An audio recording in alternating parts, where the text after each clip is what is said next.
Medical എക്യുപ്മെന്റിനെ പറ്റിയാണ് സംസാരിക്കാൻ പോകുന്നത്. Defibrillator. Defibrillator is a medical device that delivers an electric shock to restore a normal heartbeat. അതായത് നമ്മുടെ ഹാർട്ടിന്റെ ഇത് തയ്യാറാവുന്ന സമയത്ത് നമ്മൾ ഈ ഇലക്ട്രിക് ഷോക്ക് പാസ് ചെയ്യുകയും അതിലൂടെ നമ്മുടെ ഹൃദയത്തിന്റെ നോർമൽ ആയിട്ടുള്ള ബീറ്റിംഗ് അവസ്ഥയിൽ കൊണ്ടെത്തിക്കുകയും ചെയ്യുന്നു. ടൈപ്പിൽ ഒരുപാട് ടൈപ്സ് ഉണ്ട്. Automated external defibrillator AEDs, portable user friendly devices for public use. ഇതെന്ന് പറയുമ്പോഴത്തേക്ക് എവിടെ വേണമെങ്കിലും നമുക്ക് ക്യാരി ചെയ്ത് കൊണ്ടുപോകാൻ പറ്റും. ബാറ്ററി വഴിയാണ് യൂസ് ചെയ്യുന്നത്. അത് വന്നിട്ട് ഫ്രണ്ട്ലി ആയിട്ടുള്ളത് പബ്ലിക്കിന് യൂസ് ചെയ്യാൻ വേണ്ടിയിട്ട് ഏറ്റവും കൂടുതൽ ഈസി ആയിട്ട് നമുക്ക് അത് യൂസ് ചെയ്യാൻ പറ്റുന്ന രീതിയിലുള്ള ഒരു ഡീഫിബ്രില്ലേറ്റർ ആണ് ഇത്. രണ്ടാമത് manual defibrillators used by trained medical professionals in hospitals and clinics. ഇതെന്ന് പറയുമ്പോഴത്തേക്കും മെഡിക്കൽ പ്രൊഫഷണൽസ് യൂസ് ചെയ്യുന്ന ഒരു ഡീഫിബ്രില്ലേറ്റർ ആണ് ഇത്. മൂന്നാമത്തത്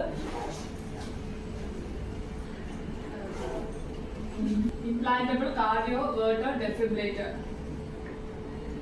ICDs, surgically implanted devices for patients at risk of cardiac arrest.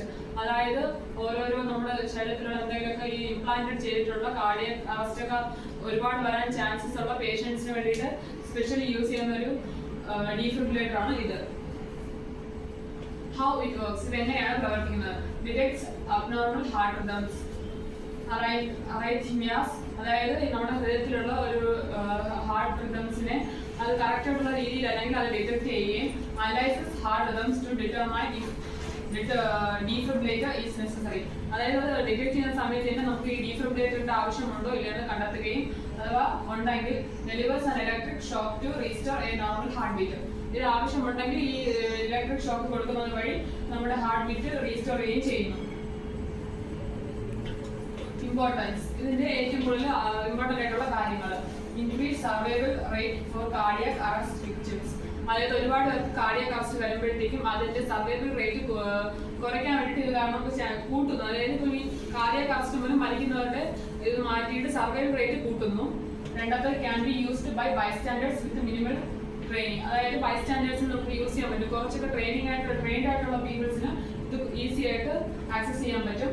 Essential in public places such as airport, shopping malls and sports stadium. ഇതൊക്കെ എന്ന് പറയുമ്പോഴത്തേക്കും ഈ പബ്ലിക് പ്ലേസസ് ആയിട്ടുള്ള ഈ സ്പോർട്സ് സ്റ്റേഡിയം, പിന്നെ അത് മാത്രമല്ല എയർപോർട്ട്, ഷോപ്പിംഗ് മാൾസിലൊക്കെ ഇതൊക്കെ നെസസറി ആയിട്ടുള്ളൊരു മെഡിക്കൽ എക്യുപ്മെന്റ് ആണ്.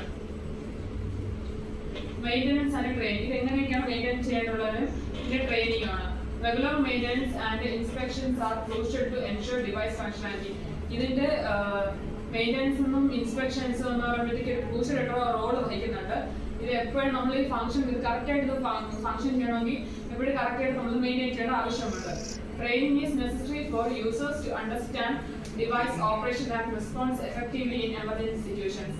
ട്രെയിനിങ് എന്ന് പറയുന്നത് നമുക്ക് ഇത് ആവശ്യമായിട്ടുള്ള കാര്യമാണ്. കാര്യം ഒരു എമർജൻസി സിറ്റുവേഷൻ വരുമ്പോഴത്തേക്കും ട്രെയിൻഡ് ആയിട്ടുള്ള ഒരാൾക്കാണെങ്കിൽ ഈ സിറ്റുവേഷൻ നന്നായിട്ട് ഹാൻഡിൽ ചെയ്യാൻ പറ്റും. അപ്പോഴത്തേക്ക് ട്രെയിൻഡ് ആയിട്ടുള്ള ഒരാൾ തന്നെയാണ് ഇത് ചെയ്യാൻ വേണ്ടിയിട്ട് കൂടുതൽ ആപ്റ്റ് ആയിട്ടുള്ള ഒരാൾ. Thank you so much.